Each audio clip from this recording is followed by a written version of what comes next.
It's crazy for me to think that this game first came out 12 years ago. Ooh, that makes me feel old.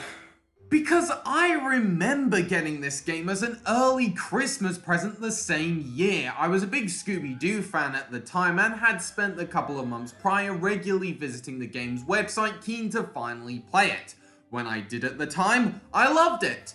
And even though I now notice some of the flaws it has, I still have a huge soft spot for it. But beyond that, I feel that First Frights acts as the definitive summation of my early gaming life. In that it's a beat-em-up based off an existing IP. Factor in switching between two characters per level whom all have specific abilities, as well as being able to destroy most of the environment, and this is basically a reskinned LEGO game.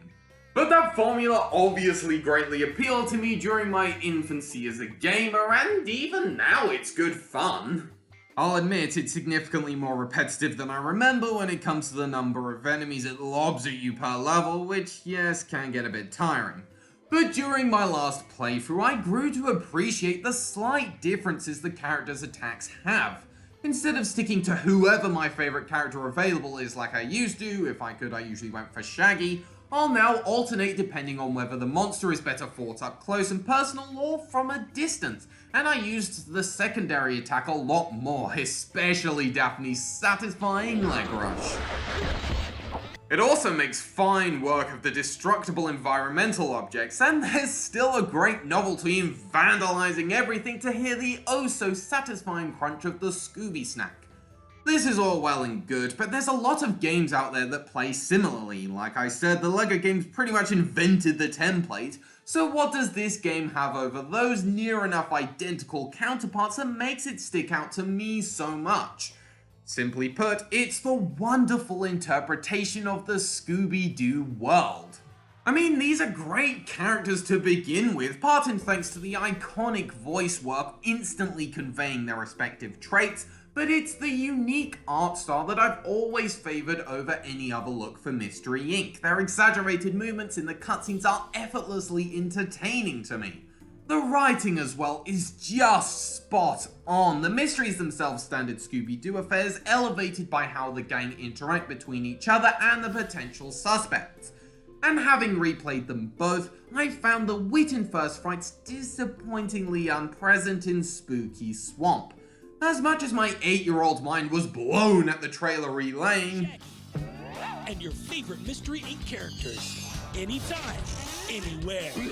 Why does that sound like Bob Odenkirk?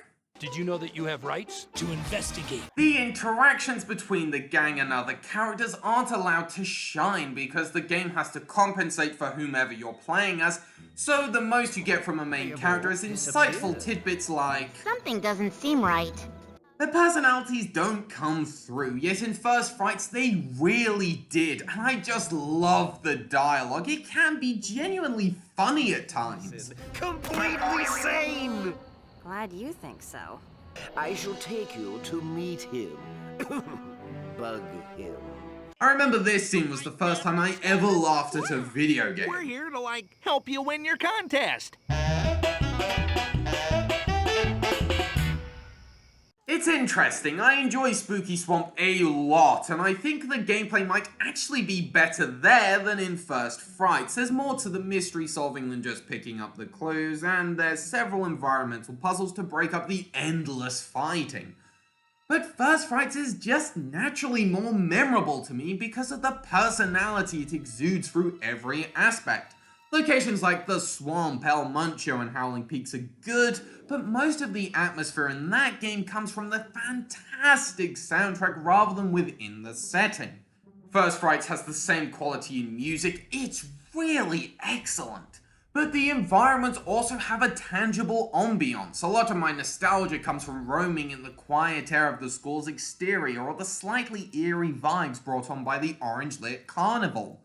The aesthetic variety gives each episode its own unique feel from one another, meaning that I can't really pick a favourite. They all have their creative qualities, which entices me to all of them for the different characters and scenery, even if they do play identically. And while Spooky Swamp does improve upon some of the core elements, this game wins hands down in regard to the villain encounters. I've always found the chase sequences thrilling, even now, particularly when trying to grab Scooby medallions mid-pursuit. I also remember the last one with the wolf was pretty scary to my younger self playing it for the first time. The actual boss encounters are also pretty great, just challenging enough to offer satisfaction at dealing a blow. Well, the first one is kind of easy, but having it against the backdrop of a musical performance from the Phantom makes it a classic in my book. It's even better once I realized that the song was set to an actual classical piece. Watching Fantasia for the first time was pretty wild. I'm going to call your parents on the phone. That's right. Don't you think they'll get a fright when they hear you're out at night? Crackpot! It's those touches that make First Frights special to me, the little sparks of stylized ingenuity which elevate it above other licensed family games. And I have to mention the goddamn bizarre curveball at the very end of the game where Lady Azani, the prime suspect for the Witch Queen, is deducted as the culprit before it's revealed she was never there to begin with. Actually, Freddy, all you saw was Lady Azarni talk to Costington. I guess that's a mystery that will have to remain unsolved. Fine with me. No, that's not fine by me. That's what? No, don't end it there.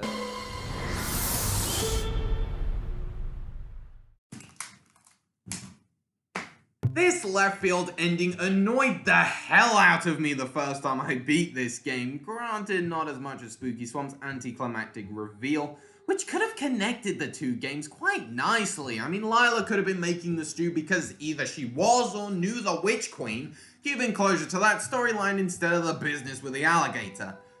But these are Scooby-Doo games. I doubt they were giving it that much thought. Well, I don't want to word it like that, as there clearly was effort put into both these games. The replay value is pretty high in terms of things to discover and collectibles to find, as well as the trophies won by completing specific tasks in levels. And I do wish we got to see at least one more Scooby-Doo game in this style, because even though there's tons of great variations of this classic cartoon, I'm the fondest of these games, and I still find entertainment value in them beyond nostalgia. But nostalgia shouldn't be a dirty word when it comes to re-evaluating personal classics. It's a snapshot of good times forever preserved into a warm feeling whenever you sit down to re-experience it, or even just having a listen to the soundtrack. It's far from the greatest game I've ever played, I can acknowledge that, but it's one of those things where dumb details like the skybox and the specific look of things now has an air of cozy perfection to it. Does that make sense?